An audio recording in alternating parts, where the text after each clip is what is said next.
바울이 전한 복음 첫 번째 시간 함께 갖도록 하겠습니다. 지난주에 우리 13장 초반부를 우리가 보았는데 이 초반부의 말씀은 이제 안디옥 교회에서 선교사를 파송하는 그런 초반의 스토리였습니다. 구브로에 이제 도착한 바울과 바나바와 바울이 거기서 만난 사람들의 이야기를 통해서 하나님께서 얼마나 이방인들에게 복음을 전하기를 원하시는지 우리가 알 수 있었죠. 자, 우리 2절에서 5절을 한번 여러분들이 눈으로 한번 읽어보시고요. 1번, 2번, 3번, 4번에 넣어야 할 말씀이 무엇일까 한번 예상해 보시기 바랍니다. 자, 이제 한번 읽어보겠습니다. 읽으면서 채웁니다. 주를 섬겨 금식할 때에 성령이 이르시되 내가 불러 일으키는 신은 이하여 바나바와 사울을 따로 세우라 하시니 이에 금식하며 기도하고 두 사람에게 안수하여 보내니라. 두 사람이 성령의 보내심을 받아 실루기아에 내려가서 거기서 배 타고 구브로로 가서 살라미에 이르러 하나님의 말씀을 유대인의 여러 회당에 전할새 요한을 수행원으로 두었더라. 아멘. 성령이 이르신 대로, 성령이 보내신 대로 기도하던 안디옥 교회는 선교사 둘을 파송하는데 그 자리에 요한이라는 마가도 수행했다. 이 마가는 바나바의 생질이라고 이야기했어요. 상질이란 조카인데 여동생의 아들, 이렇게 보면 된다 그랬죠. 자, 7절에서 9절 말씀도 한번 눈으로 읽어보시고 저기에 무엇이 채워져야 될까 생각하신 다음에 읽어보도록 하겠습니다. 자, 봤죠? 1번, 2번, 3번 채워봅시다. 그가 총독 서기오 바울과 함께 있으니 서기오 바울은 지혜 있는 사람이라 바나바와 사울을 불러 하나님의 말씀을 듣고자 하더라. 이 마술사 엘루마는 이 이름을 번역하면 마술사라 그들을 대적하여 총독으로 믿지 못하게 힘쓰니 바울이라고 하는 사울이 성령이 충만하여 그를 주목하고, 여기에 3절의 말씀 속에 바울이 몇 번 나오는데 앞에 2개의 바울은 총독의 이름이죠. 그리고 바울이란 서기오 바울. 그런데 뒤에 바울이라고 하는 사울, 사울은 히브리식 이름이라면 바울은 헬라식 이름이다, 그리스식 이름이다 라고 했을 때 서기오 바울과 이름이 같다고 볼 수 있죠. 그래서 이 바울이라는 이제 사울이 바울로 사역을 시작하는 그런 어떤 순간이기도 하고, 여기 앞에 서기오 바울이 참 지혜롭게도 바울과 바나바의 말씀을, 하나님의 말씀을 듣고자 할 때 방해하던 바예수, 엘루마라고 했죠. 엘루마, 뒤트는 일을 하는 사람, 마술사라고 그랬어요. 이렇게 하는 사람에게 어떻게 보면 방해를 당했을 때 바울은 그에게 하나님의 말씀의 그 근엄함을 말하면서 그의 문제가 있을 것을 이야기하고 거기서 그를 꾸짖는 장면도 우리는 보았습니다. 자, 어찌됐든 그렇게 해서 서기오 바울은 그 장면을 보고, 그 장면이 이루어지는 걸 보고 하나님의 말씀을 더욱 믿게 되었다. 여러분, 구브로에서 첫 번째 사역은 이렇게 예수님을 믿는 자들의 수가 더해지는 그런 역사가 있었습니다. 그 이후에 어떻게 되었을까 궁금하셨을 텐데 이제 to be continue입니다. 자, 13절에서 14절 말씀을 함께 읽어봅니다. 시작. 바울과 및 동행하는 사람들이 바보에서 배 타고 밤빌리아에 있는 버가에 이르니 요한은 그들에게서 떠나 예루살렘으로 돌아가고 그들은 버가에서 더 나아가 비시디아 안디옥에 이르러 안식일에 회당에 들어가 앉으니라. 아멘. 사도행전의 후편이라고 말할 수 있는 13장 이후의 말씀 중에서 여러분들이 흥미롭게 보셔야 될 내용은 계속 이동하고 있다는 것이죠. 이동하는 과정에서 일어난 일들이 계속 나와요. 한쪽에 있으면서 설교하는 내용의 성경 말씀도 많지만 이동하면서 일어나는 일을 가지고 그때그때 우리가 깨닫는 또한 은혜를 주시는 것을 볼 수 있습니다. 좀 전에 우리가 읽었던 내용을 한번 다시 생각해 보면 밤빌리아라고 하는 그 지역의 이름에 버가라고 하는 곳으로 구브로에서 떠난 바울과 바나바가 도착했다 이 말이죠. 근데 그 도착하는 과정에서 무슨 일이 있었는지 이제 따라왔던 요한이 돌아갔어요. 그래도 그들은 그를 보내고 나서 계속해서 어디로 갔다? 북진하여 올라갔다. 이제 그런 거예요. 비시디아 안디옥이라고 하는 곳에까지 올라간 건데요. 여러분 한번 지도 한번 볼까요? 지난주에 했었던 것까지 한번 같이 보도록 하죠. 자, 저 지역의 이름을 대충 이렇게 적었습니다만 안디옥에서 출발합니다. 실루기아라고 하는 외항에서 안디옥은 저렇게 지금 가보면 저렇게 돼 있고요. 실루기아라는 외항, 거기에서 배를 타고 구브로 키프루스라고 하는 곳에 도착했는데 살람이라는 지역에서 바예수를 만나고 또 그 바예수가 어떻게 보면 저 바보라고 하는 데까지 따라왔는지 말이에요. 그가 총독 서기오 바울이 말씀 듣는 것을 방해하는 가운데서 그가 바울에게 참 큰 코를 다치죠. 그리고 나서 회개했을 거예요. 이제 그런 일이 있고 나서 이 바보에서부터 어디로 갔다고요? 버가라고 하는 곳으로 올라갔다. 버가라고 하는 지역의 유명한 곳은 저 산이에요. 산. 왜냐하면 이게 버가라고 하는 데서는 항구지만 항구에서 바로 보이는 큰 산이 있는데 타우루스라고 하는 산이에요. 제일 높은 데는 3,767m래요. 우리나라에 저렇게 높은 산이 있나요? 없죠. 네, 없어요. 남한에 제일 높아봐야 2,000 안 되잖아요. 그런 걸로 알고 있는데, 자, 타우루스라고 하는 산맥이 탁 보이는 버가에 도착한 거예요. 근데 여기 누가 돌아갔다고요? 마가가 돌아갔어요. 돌아가거나 말거나 이제 남아있는 바울과 바나바는 어디로 올라갔다? 저 비시디아 지역에 있는 안디옥으로 올라갔다. 안디옥에 가보면 이 안디옥이라는 지명을 쓰는 데가 10군데가 넘는다고 합니다. 안티오크라고 하는 황제를 기념하기 위해서 만든 도시라서 이름이 많아요. 저 수리아 지역에도 안디옥이 보이십니까? 오른쪽. 그리고 중앙부에 비시디아 안디옥. 그래서 우리는 성경에서 읽을 때 안디옥 그럼 어디 안디옥 이렇게 물어보시면 돼요. 수리아 지역, 지금의 시리아 지역의 안디옥이냐 아니면 저 비시디아 안디옥 거기냐 이렇게 물어보시면 답을 해줘요.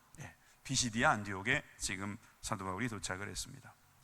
사실 저는 여기에서 좀 더 요한의 이야기를 하고자 합니다.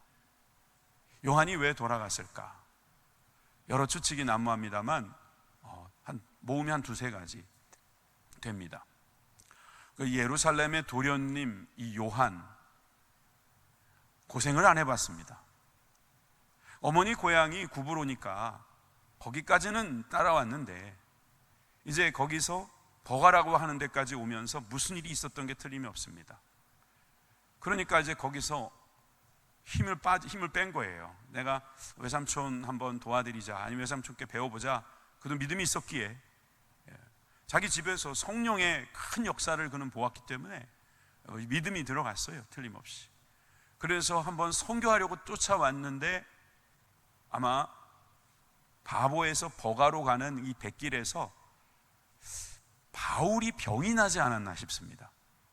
바나바의 고향이 섬이니까 왔다 갔다 하면서 어떤 배 타는 일이 거의 어렵지 않았을 거예요. 근데 바울은 기록을 보면 뭐 아라비아 간 적이 있고 다소 간 적이 있고 산은 잘 타는데 배는 잘 못 타고 있거든요. 이 배를 처음 탄 바울일 수도 있고, 그래서 그는 아마 배병이 걸렸든지 어떤 자기가 갖고 있던 지병이 걸렸든지 큰 곤혹을 치르고 있었을 것입니다. 그래서 우리가 왜 이걸 근거로 보냐면 버가에서 복음을 전했다는 이야기가 없어요. 컨디션이 안 좋았을 것 같은 거죠. 버가에서 그저 요한이 가는 것만 보고 그들은 신속히 위로 올라가는 그런 모습이 보인단 말이죠. 이 바울이 이렇게 아프다라는 것을 봤을 때, 야, 이거 선교 다니다 보면 힘들겠구나. 또 저 산을 보니까 산적도 많이 나올 것 같아. 저 아무리 계곡으로 올라가도 1000m는 올라가야 될 것 같고, 안 되겠다.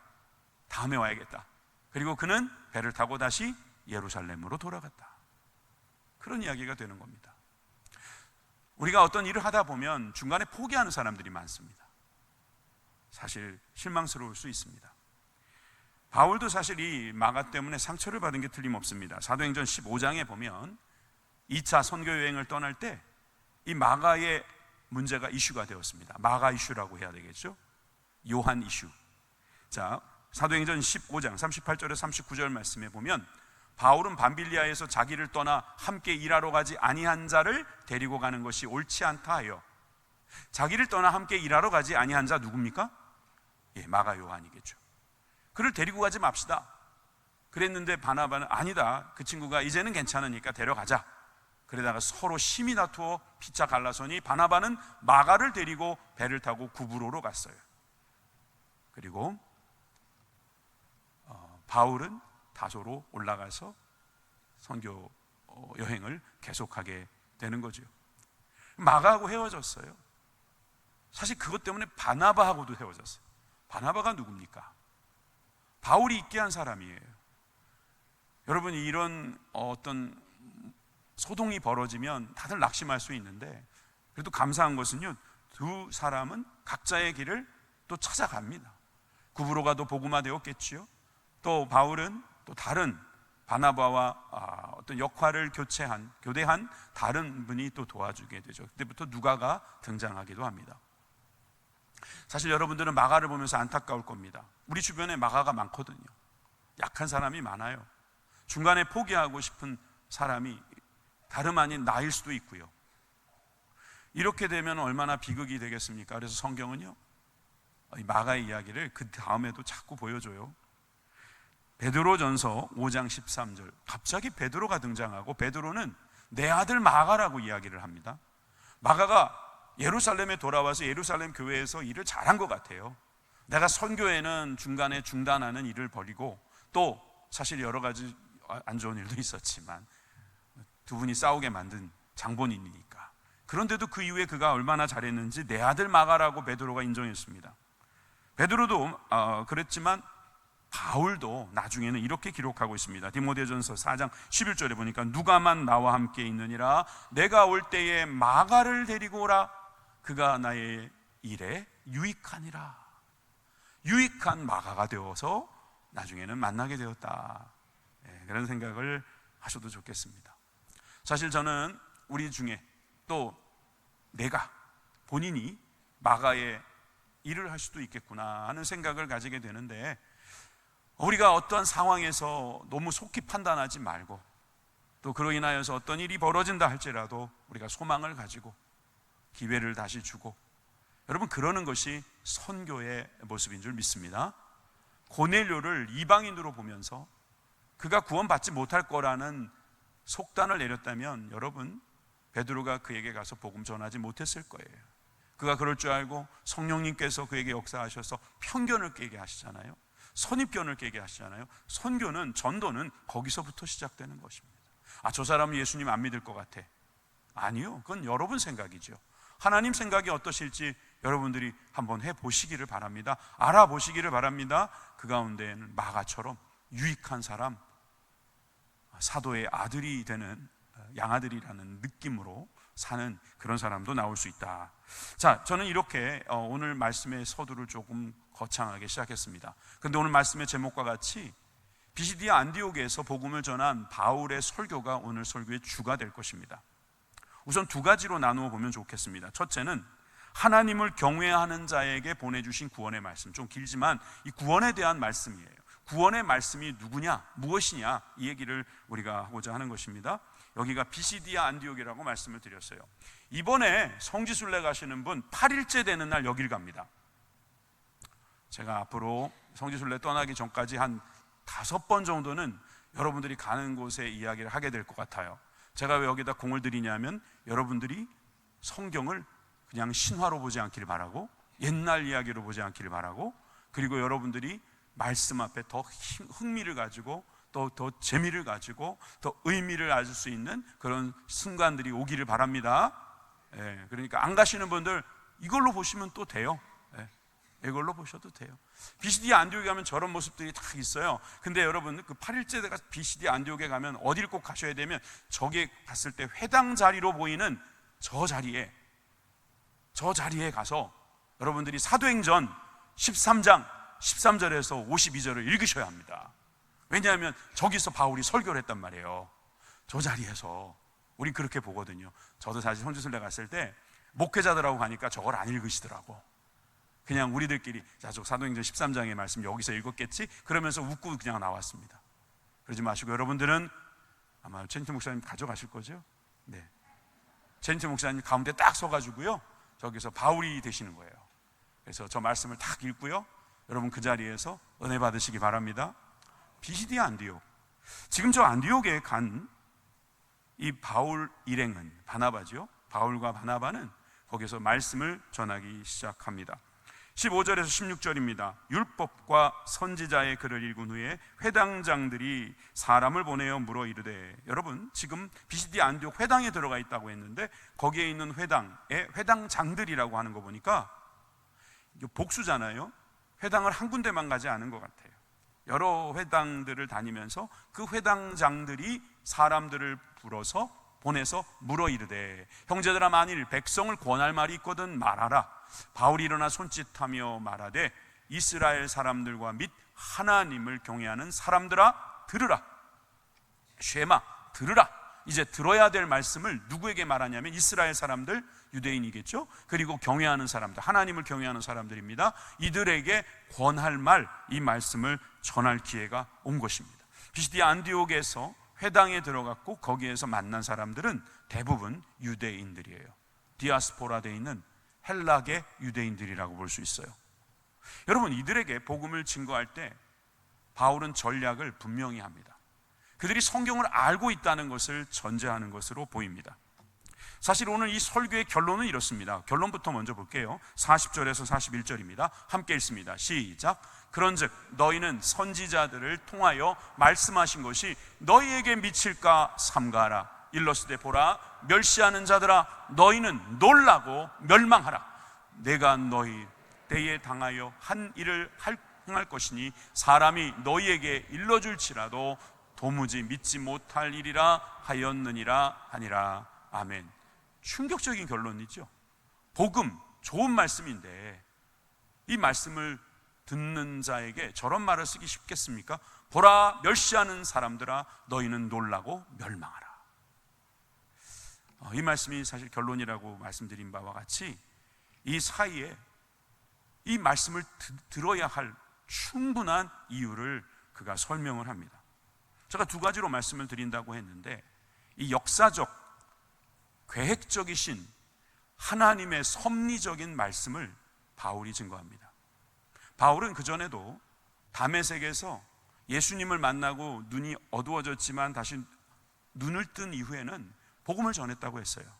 예수를 그리스도라고 그가 복음을 전했어요. 설교가 처음은 아닌 것 분명합니다. 설교는 처음이 아닌데 기록된 설교는 처음이에요. 이렇게 장문의 설교문이 딱 앉혀 있는 것은 이미 이제 스테반 설교 들어오셨고요, 베드로의 설교가 그랬습니다. 그래서 이 바울의 설교, 이 첫 번째의 기록된 설교를 우리가 잘 듣다 보면 여러분 여기에 복음의 진수가 들어있어요. 그리고 성경을 아는 사람이면 이 말씀이 더욱더 확실해요. 전도설교이지만 그 대상이 헬라인들이 아니었다는 거죠. 이방인들이 아니었다는 겁니다. 복음을 모르는 사람들이 아니라, 복음이 아니죠. 성경을 모르는 사람이 아니라 성경을 알긴 아는데 복음을 모르는 사람들, 예수 그리스도를 모르는 사람들에게 증거했다고 말씀드릴 수 있어요. 자, 그렇다면 우리가 예상할 건데 바울은 역사적 사실을 분명히 유대인들 앞에서 이야기할 겁니다. 자, 우리가 17절부터 25절까지 바울이 얼마나 율법에 능통한 사람인지를 우리가 알고 어떤 부분을 핵심으로 잡았는지를 우리가 들으면서 이 말씀을 쭉 읽어가겠습니다. 17절에서 25절까지 다 같이 시작. 이 이스라엘 백성의 하나님이 우리 조상들을 택하시고 애굽 땅에서 나그네 된 백성을 높여 큰 권능으로 인도하여 내사 광야에서 약 40년간 그들의 소행을 참으시고 가나안 땅 7족속을 멸하사 그 땅을 기업으로 주시기까지 약 450년간이라. 그 후에 선지자 사무엘 때까지 사사를 주셨더니 그 후에 그들이 왕을 구하거늘 하나님이 베냐민 지파 사람 기스의 아들 사울을 40년간 주셨다가 패하시고 다윗을 왕으로 세우시고 증언하여 이르시되 내가 이새의 아들 다윗을 만나니 내 마음에 맞는 사람이라 내 뜻을 다 이루리라 하시더니 하나님이 약속대로 이스라엘을 위하여 구주를 주셨으니 곧 예수라. 그가 오시기에 앞서 요한이 먼저 회개의 세례를 이스라엘 모든 백성에게 전파하니라. 요한이 그 달려갈 길을 마칠 때에 말하되 너희가 나를 누구로 생각하느냐? 나는 그리스도가 아니라 내 뒤에 오시는 이가 있으니 나는 그 발에 신발끈을 풀기도 감당하지 못하리라 하였으니. 아멘. 바울은 비시디 안디옥 회당에 모여있는 유대인들에게 이미 알고 있는 이 이스라엘의 역사에 대하여 아주 짧고 그러나 아주 간결하면서도 강력한 그런 말씀을 전하죠. 먼저 출애굽한 내용, 광야에서 있었던 내용, 가나안에 들어갔던 내용, 사사를 세운 내용, 또 사사에서 왕국으로 넘어가는 내용, 창족, 출가, 사통. 이거 아시는 분 기억력 좋으신 거죠? 창족, 출가, 사통. 이 시대를 그대로 이야기하면서 그 시대마다 하나님께서는 계획적으로 그 약속을 이루셨다라고 하는 것을 지금 바울은 강조하고 있는 것입니다. 그러다가 마침내 어디까지 가지요? 다윗이 나오고요. 다윗은 그들이 가장 위대하게 여기는 어떻게 보면 조상이자 그들이 기다리고 있는 메시아의 혈통이라고 볼 수 있잖아요. 다윗을 이야기하면서 그 다윗의 이야기뿐만 아니라 그 다윗은 하나님의 마음에 합한 자로서 내가 너를 쓰겠다 해서 다윗에게서 그 후손이 메시아로 나올 것이다 이 이야기를 언급할 뿐만 아니라 여기까지 거부감 있는 유대인은 한 명도 없어요. 게다가 요한까지 이야기합니다. 요한은 당시에 요한이라고 부르기도 했지만 엘리야라고도 불렀습니다. 이 엘리야가 와야지 메시아가 온다는 것을 알고 요한은 다시 살아난 엘리야라고 생각했던 그 위대한 엘리야, 선지자 요한을 또 그는 예수님 앞에서 신들매들 불기에도 묻기에도 또 그것을 시중들기에도 자기는 너무나 부족하다는 것을 인정하는 요한도 그리스도를 기다리던 분인데 그가 바로 예수님을 그리스도라고 인정하지 않았느냐, 이것을 분명하게 이야기하고 있는 것입니다. 여러분, 이 역사적 예수는 사실상 그 역사의 흐름 속에서 여기까지 오는 것이고 여러분들을 구원하시기 위하여 성경의 모든 역사가 지나왔다는 사실도 여러분 믿으셔야 합니다. 여러분, 그 역사 속에서 우리는 계속되는 말씀 26절에서 이 말씀을 듣느냐 안 듣느냐의 차이를 여기서 볼 수 있습니다. 26절입니다. 형제들아, 여기서 형제들아 그러는 게 유대인들이니까 형제들아 이런 부름이 몇 번 더 나올 겁니다. 그리고 아까도 말했지만 경외하는 사람들아. 여러분, 하나님을 경외하는 사람들에게는 하나님의 놀라운 역사가 있어요. 여러분, 경외하는 자는 지혜로운 사람이고요, 구원받는 사람이에요. 고넬료도 경건한 사람, 경외하는 사람이라고 그랬죠. 아브라함의 후손과 너희 중에 하나님을 경외하는 사람들아, 이 구원의 말씀을 우리에게 보내셨거늘. 자, 말씀을 보내셨다, 사람처럼 썼어요. 이 구원의 말씀은 사람이구나. 누구겠습니까? 이 바로 예수님이라는 것이죠. 예수님은 구원의 말씀으로 이 땅에 오셨다라고 바울은 그들 앞에서 당당하게 말하고 있습니다. 27절, 예루살렘에 사는 자들아, 그들의 관리들이 예수와 그 안식일에마다 외우는 바 선지자의 말을 알지 못하므로.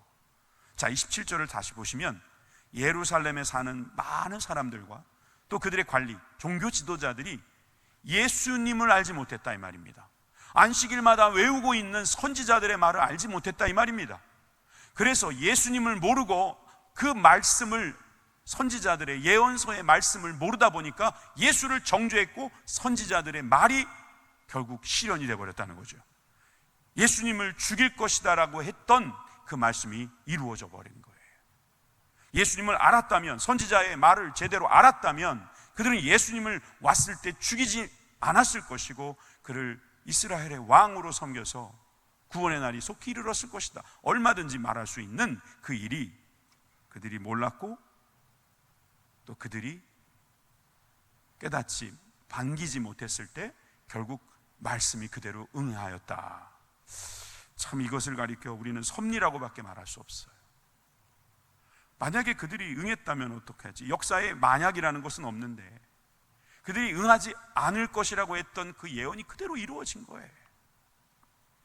안타까운 일이지만 이 역사적 사실, 이 섭리적 하나님의 일들이 일어났다는 것을 그는 그대로 이야기하고 있습니다. 그리고 28절에 보니까 죽일 죄를 하나도 찾지 못하였으나, 유대인들은 죄를 찾지 못해서 결국 빌라도에게 죽여달라고 요청했다. 29절에 성경을 가리켜 기록한 말씀을 다 응하게 한 것이라. 여러분, 선지자들의 말이 그대로 다 응했어요. 나무에 달려다가 나무에서 내려 무덤에 두었으나 하나님이 죽은 자 가운데서 그를 살리신지라. 갈릴리로부터 예루살렘에 함께 올라간 사람들에게 여러 날 보이셨으니 그들이 이제 백성 앞에서 그의 증인이라. 30절에서 31절은요 주님의 부활을 이야기하고 있어요. 예수님이 그리스도라는 사실을 선포할 뿐만 아니라 그 그리스도 예수는 부활하셨다. 부활의 증인들이 여러분 앞에 있다. 예수님의 부활을 그가 정확하게 봤는지 안 봤는지는 알 수 없어요. 그러나 바울은 예수님 만났거든요. 그러니 예수님의 그 부활의 말씀을 그는 경험했다고, 체험했다고 그들 앞에서 말하는 거예요. 우리도 마찬가지예요. 예수님의 부활을 2000년 전에 우리가 타임머신 타고서 본 것이 아닙니다. 그저 말씀을 통해서 듣고 배우는 것입니다. 그런데 이 말씀을 믿어지게 하시는 성령님의 능력으로 인해서, 아, 그렇지, 예수님께서 부활하셨다면 나도 부활할 수 있지, 그 부활을 우리가 믿게 되는 것이죠. 여러분, 이 말씀이 그래서 능력이 있어요. 여러분, 이 말씀을 들으시는 저와 여러분들이 되길 바랍니다. 부활의 주님을 만난 사람들, 그들이 증인이고 그들이 바로 복음을 전하는 사람들인 줄 믿습니다. 하나님을 경외하는 자에게는 하나님께서 주시는 구원의 말씀이 있습니다. 두 번째는 부활의 예수님이 이루어 주실 약속입니다. 여긴 약속이라고 하는 것에 저는 어떤 강조를 하고 싶어요. 여러분, 예수님이 왜 오셨느냐 이 말입니다. 약속을 이루기 위해서 오셨다는 거예요. 약속을 이루시는 분이 바로 예수님이신데, 그럼 무슨 약속을 이루셨느냐 이거예요. 여러분, 지금 이 바울이 어떻게 보면 이 설교문을 이 사도행전에 실을 때에는 이 설교문이야말로 정수라고 말할 수 있거든요. 복음의 정수. 여러분들이 지금 반을 읽으신 건데, 이 반에 대한 것은 구약의 이야기라면 이제 남은 반은 예수님께서 이 땅에 오셔서 하신 일의 그 의미와 그 뜻을 우리들에게 말씀해 줄 거예요. 그러니까 여러분들이 어디 가셔서 복음을 전할 때 이 내용을 읽고 가시면 참 좋겠습니다. 복음이 뭡니까? 물어보면 이걸 읽어드리면 돼요. 베드로의 설교도 좋죠? 그렇지만 저는 바울의 설교도 참 귀하다고 생각이 들어요. 여러분, 이제 한번 보십니다. 32절에 보니까 우리도 조상들에게 주신 약속을, 벌써 나오잖아요. 약속을 너희에게 전파하노니, 곧 하나님이 예수를 일으키사 우리 자녀들에게, 여기서 번역이 자녀된 우리들에게라고 번역하는 게 더 좋겠어요. 원어를 읽어보니까 우리 자녀들에게, 나 빼고 우리 자녀들 이거가 아니고요, 자녀된 우리들에게 이 약속을 이루게 하셨다 함이라. 시편 2째 편에 기록된 바와 같이 너는 내 아들이라 오늘 너를 낳았다 하셨고, 여기 보니까 약속, 그 보내주신 약속, 말씀, 그 말씀이 예수님이신데 그 예수님께서 그 약속을 이루셨는데 그 무슨 약속이냐? 시편 2편에 나와 있는 말씀이다 이 말입니다. 너는 내 아들이라 오늘 내가 너를 낳았다. 이것이 7절과 8절의 말씀이죠. 같이 읽어봅시다. 시작. 내가 여호와의 명령을 전하노라. 여호와께서 내게 이르시되 너는 내 아들이라 오늘 내가 너를 낳았도다. 내게 구하라. 내가 이방 나라를 내 유업으로 주리니 내 소유가 땅끝까지 이르리로다. 아멘. 시편은 아름다운 자연을 보면서 하나님을 찬양하는 그런 시편이 아닙니다. 사실 정확하게 말하면 메시아의 예언적 말씀이 그 안에 듬뿍 들어있다고 말씀드릴 수 있습니다. 특별히 시편 1편과 2편은 시편의 서론이라고 말할 수 있는데, 시편 2편의 7절 오늘 내가 너를 낳았다, 이건 예수님을 말하는 것입니다. 예수님이 오셔서 이방 나라들을 구원하실 거라는 예언이 거기에 담겨 있었다는 것이죠. 예수님이 그 모습으로 그 역할을 하시기 위해서 오신다라고 하는 말씀을 지금 바울은 유대인들에게 말씀하고 있는 거예요. 34절로 갑니다. 또 하나님께서 죽은 자 가운데서 그를 일으키사 다시 썩음을 당하지 않게 하실 것을 가르쳐 이르시되 내가 다윗의 거룩하고 미쁜 역사를 너희에게 주리라 하셨으며, 내가 다윗의 거룩하고 미쁜 은사를 너희에게 주리라, 이 말씀도 인용하는 겁니다. 무슨 말씀 인용했냐면 이사야 55장 3절의 말씀을 인용합니다. 설교 듣다 보면 인용 많이 하죠. 지금 바울도 인용하는 거예요. 너희는 귀를 기울이고 내게로 나아와 들으라. 그리하면 너희의 영혼이 살리라. 내가 너희를 위하여 영원한 언약을 맺으리니 곧 다윗에게 허락한 확실한 은혜이니라. 여러분, 썩음을 당하지 않게 하실 것이다 라고 하면서 다윗의 거룩하고 미쁜 역사, 밑에 보시면 너희 영혼이 살리라, 썩지 않을 것이다 이 말이죠. 영원한 언약을 맺을 것인데 곧 다윗에게 허락한 확실한 은혜, 미쁜 은사, 은혜와 은사는 같은 말이거든요. 그러니까 주님께서 믿을 만한 확실한 이 은혜를 다윗에게 허락하신 그분이 바로 메시아 예수 그리스도다 라고 하는 것을 그는 또 고백하는 것입니다. 또한 사도행전 13장 35절에서 시편의 말씀을 또 인용합니다. 주의 거룩한 자로 썩음을 당하지 않게 하시리라. 처음에는 내가 너를 낳았다 하나님께서 그러시더니 두 번째에는 그 미쁜 거룩하고 미쁜 은사를 주리라 그렇게 말씀하시더니 이번에는 썩음을 당하지 않게 하시겠다. 그리스도가 그렇다는 거예요. 이것은 시편 16편 10절의 말씀을 인용한 것입니다. 이는 주께서 내 영혼을 수월에 버리지 아니하심으로 주의 거룩한 자를 멸망시키지 않으실 것입니다. 스올이란 말은 지옥이죠. 지옥에 버리지 않는다, 썩지 않게 하신다, 거룩한 자를 멸망시키지 않으실 것이다, 믿는 자에게 구원을 주실 것이다. 이 시편의 말씀을 그대로 인용하고 있는 것입니다. 여러분 설교 잘 들으시네요. 요즘 지루할 수 있고 거의 주석이거든요. 지금 여기까지 잘 들으셨다면 이제 끝난 거예요. 왜냐하면 여러분 지금 사도 바울은 거기 앉아서 여러분처럼 이 말씀을 경청하고 있는 사람들에게 그동안 읽었던 구약에 대한 모든 이해가 확 열리기 시작한 거예요. 그동안 읽기는 읽었는데 외우기는 외웠는데 무슨 뜻인지 몰랐던 그들이 이제 알게 되는 거예요. 내가 너를 낳았다 이 말이 뭔가 했더니 이게 메시아였구나. 썩지 않을 것이다, 이 약속이 무엇인가 했더니 바로 메시아였구나. 그 메시아가 죽지 아니하셨다, 부활하셨다 이 말씀이죠. 부활하신 예수님, 그 부활의 주님께서 첫 열매가 되셔서 우리에게도 부활하실 것을, 부활을 약속해 주셨습니다. 여러분이 귀한 말씀을 듣는 저와 여러분들이 되길 바랍니다. 사도행전 2장 27절에도 보면 베드로가 오순절 설교할 때 이 말씀 그대로 했잖아요. 음부에 버리지 아니하시고 주의 거룩한 자로 썩음을 당하지 않게 하실 것이다. 시편 16편 말씀 그대로 인용하는 거예요. 죽지 아니하실 것이다. 그러면 부활하신 예수님을 증거하는 거예요. 썩지 아니하실 주님, 우리도 썩지 아니할 것을 믿습니다. 우리의 육신은 당연히 썩죠. 그러나 우리의 영혼은 썩지 아니하고 영원한 나라에서 주님과 영생복락 누릴 것을 믿습니다. 여러분이 그래서 이제 다윗 이야기를 계속하면서 결론으로 갑니다. 36절에 보니까 다윗은 당시에 하나님의 뜻을 따라 섬기다가 잠들어 그 조상들과 함께 묻혀 썩음을 당하였으며, 그러니까 다윗 이야기는 하지 말라는 거예요. 이제 더 이상 다윗은 죽었다, 다윗은 썩은 것이 틀림없다. 그러나 37절에 하나님께서 살리신 이는 썩음을 당하지 아니하였나니. 하나님께서 살리신 이가 누구라고요? 예수님이시라고. 예수님은 썩음을 당하지 아니하셨나니, 그 부활을 증거하고 있습니다. 38절에 그러므로 형제들아 너희가 할 것은 이 사람을 힘입어, 예수님을 힘입어, 그리스도를 힘입어 죄사함을 너희에게 전하는 이것이다. 첫 번째, 죄사함입니다. 약속은 죄사함이에요. 예수님께서 우리를 위하여 십자가에 죽으시는 거죠. 죄 없으신 분이 우리의 모든 죄를 짊어지고 가실 자격을 가지시고 죽으셨다는 것은 죄사함을 얻게 하시려는 하나님의 계획이셨다. 그 계획이 약속으로 이루어졌다는 말씀입니다. 너에게 전한 이것이며 또 모세의 율법으로 너희가 의롭다 하심을 얻지 못하던, 율법으로 보면 우리는 다 죄인인데 그냥 죄인이라는 걸 확인할 뿐인데 이제 죄사함을 통해서 우리가 의롭다 하심을 누구 때문에 얻었다고요? 이 사람을 힘입어, 예수님을 힘입어. 할렐루야.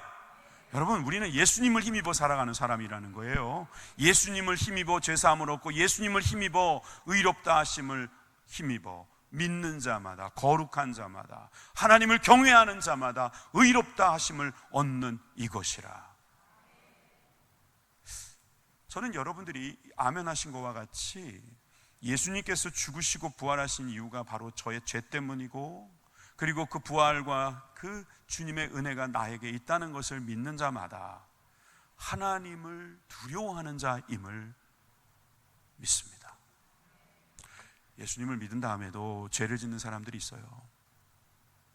죄 짓지 말아야죠. 짓지 마세요. 저도 죄를 짓지만 그러면 안 돼요. 죄 지어놓고 가서 그냥 또 가서 기도하고 회개하고 용서받았다 그러고 나오면은 세상 사람들이 그런 데잖아요. 우리 보고 니들은 하나님께만 회개하냐? 너한테 뺨 맞은 애한테 가서도 회개해라.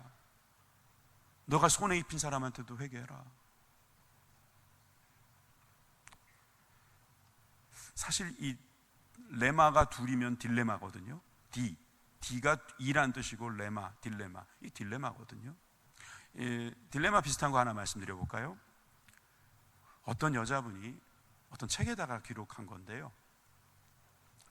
물놀이를 친구들하고 같이 갔답니다.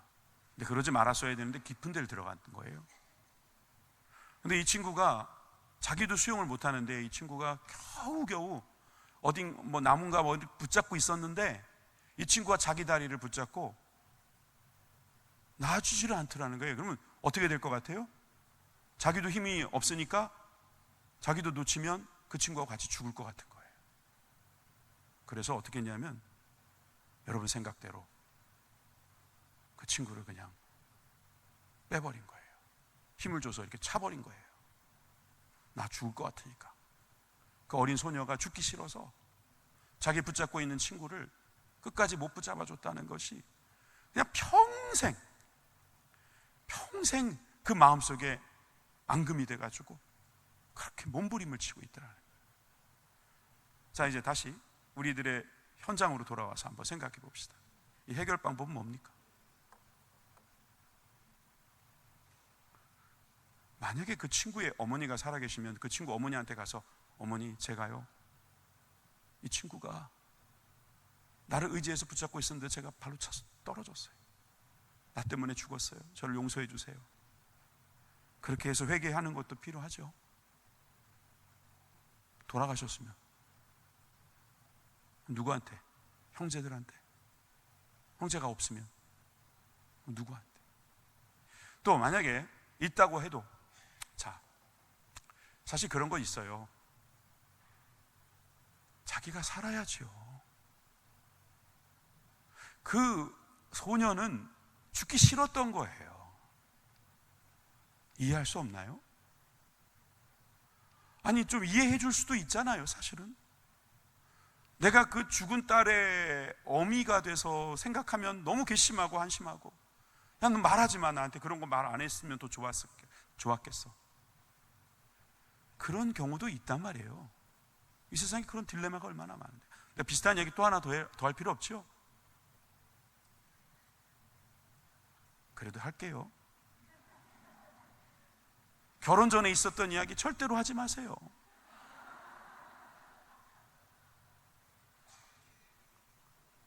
그 철부지가 뭘 안다고 했겠냐고. 그냥 그렇게 주님 앞에 회개하고요, 정말 이것이 큰 문제다 그러면 가서 빨리 가서 회개하고요, 가서 용서해 달라고 빌고요. 안 그러면 하나님 앞에 진실하게 회개하세요. 살아야 될 거 아니에요. 살아야 될 거 아니에요. 그 여인은 평생 그것 때문에 죄책감에 잠을 못 잤대요. 살아도 사는 것 같지 않죠. 그 친구를 아예 그냥 까맣게 잊고 잊어버리고 싶은 거예요. 이제 다시 돌아옵니다. 여러분, 이 죄사함과 의롭다함에 대하여서는요, 이게 누구에게 자격이 있는 것이냐면 창조주에게만 자격이 있습니다. 이건 죄야 라고 말할 수 있는 분은 재판관이 아니고 이 모든 만물을 지으신, 창조하신 하나님이십니다. 하나님이 만드신 법 안에서 한국 법이 이건 죄가 아니라고 말할지라도 하나님의 법이 죄라고 하면 하나님 앞에 회개하셔야 합니다. 그런 가운데서 우리는 의롭다 하심을 얻게 되는 거예요. 이 의롭다 하심이라는 것은 결과적으로 관계라고 했어요. 아버지의 관계가 좋은 사람, 여러분 그 사람 믿음 좋더라고요. 하나님 아버지의 관계. 저는 이 말씀이 교리적으로 흘러가지 않고 여러분들의 복음을, 여러분들이 받은 복음을 더욱더 뜨겁게 만드는 일에 쓰임 받았으면 좋겠어요. 지금 말씀이 너무 이제 길어질 것 같아서 여기서 멈춰야 될 것 같은데, 여러분 이것은 분명합니다. 주님께서 우리들에게 죄 사함을 주셨습니다. 의롭다 하심을 주셨습니다. 여러분, 하나님께서는 용서하지 못하시는 죄가 없습니다. 하나님께 용서를 구하시기 바랍니다. 그러나 하나님께만 용서를 구하지 마시고 여러분들이 용서를 받아야 될 사람에게 가서 용서를 구하셔야 합니다. 그리고 그들을 사랑하시기를 바라요. 그들이 뭐라고 하든 하나님 앞에서 용서받았음을 믿고, 그들이 용서해 주지 않는다고 해서 절망하거나 낙심하거나 그러면 죽으면 되겠습니까 하고 가서 죽지 마세요. 희망을 가지세요. 그를 위해 사랑으로 헌신할 수 있는 그런 여지를 두고 하나님의 거룩하심을 맛보는 저와 여러분들이 되길 바랍니다. 여러분 오래 사신 분들은 여기 90년 넘게 사신 분도 계시겠죠? 자랑하지 마세요. 우리는 그거와 비교할 수 없는 오랜 세월을 살 거니까요. 영원히 말입니다. 그러니까 이 땅 위에 있었던 일을 무시하자는 건 아닙니다. 우리가 해결할 수 없는 일이 있다는 거예요. 해결할 수 없는 일을 너 죽어야 돼, 정죄하는 대로 끝내지 말고 산 사람은 살아야죠. 하나님은 그 산 사람을 변화시키셔서 죽지 못하게 할 것도 있고 또 많은 사람들을 더 살리려는 그런 뜻이 있음을 저는 믿습니다. 다시 한번 저는 오늘 이 결론을 읽고 마쳤으면 좋겠어요. 40절에서 41절입니다. 그런즉 너희는 선지자들을 통하여 말씀하신 것이 너희에게 미칠까 삼가하라. 일러스되 보라, 멸시하는 사람들아 너희는 놀라고 멸망하라. 그러니까 놀라고 멸망하라는 말은 무슨 말이냐면요, 이 말씀을 잘 듣고 안 받으면 저주받을 수 있다, 이것을 깨달으라는 말입니다. 내가 너희 때에 떨을 당하여 한 일을 행할 것이니 사람이 너희에게 일러줄지라도 도무지 믿지 못할 일이라 하였느니라.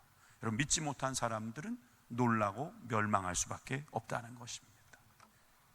안 믿는 사람에게 이 멸망은 이미 코앞에 와 있습니다. 그러니 뭐 멸망하라 이 말이 아니라 멸망할 것이다 이 말입니다. 현재형으로 쓴 거예요. 멸망할 것이다. 멸망 안 당할 수도 있는 거야? 그래요. 근데 멸망하라 이렇게 말하면 멸망한 거예요 지금. 그러니까 어떻게 해야 되겠어요? 예수님 믿어야 되겠죠. 예수님 믿는다는 건 다른 뜻이 아니에요. 나는 살고 쟤는 죽여야 되겠다. 죽은 사람 어쩔 수 없이. 제가 예화를 또 이상한 걸 든 것 같긴 한데 여러분들이 그 예화를 잘 생각해 보면 사람을 불쌍히 여기는 마음도 좀 가지셔야 된다는 거예요. 여러분, 우리 마음속에 이런 마음을 가지고 우리가 하나님의 뜻을 깨달아 순종하고 살게 되는 귀한 역사가 있기를 바랍니다. 하박국 1장 5절의 말씀을 인용한 말씀이니까 여기까지 읽고 마치도록 하겠습니다. 좀 전에 놀라고 멸망하라 이 말은요, 이 말씀에서 나온 말씀이에요. 다 같이 읽습니다. 시작. 여호와께서 이르시되 너희는 여러 나라를 보고 또 보고 놀라고 또 놀랄지어다. 너희의 생전에 내가 한 가지 일을 행할 것이라. 누가 너희에게 말할지라도 너희가 믿지 아니하니라. 아멘. 믿지 않는 사람들, 그 사람은 놀래야 돼요. 거꾸로 뒤집어 말하면 믿는 사람은 놀랄 필요 없어요. 여러분, 우리에게 주어진 이 귀한 복음을 듣고 의롭다 하심을 받은 기쁨으로 살아가는 저와 여러분들 되기 바랍니다. 여러분, 우리들에게 주신 이 말씀을 우리는 믿습니다. 기도하겠습니다. 하나님 감사합니다.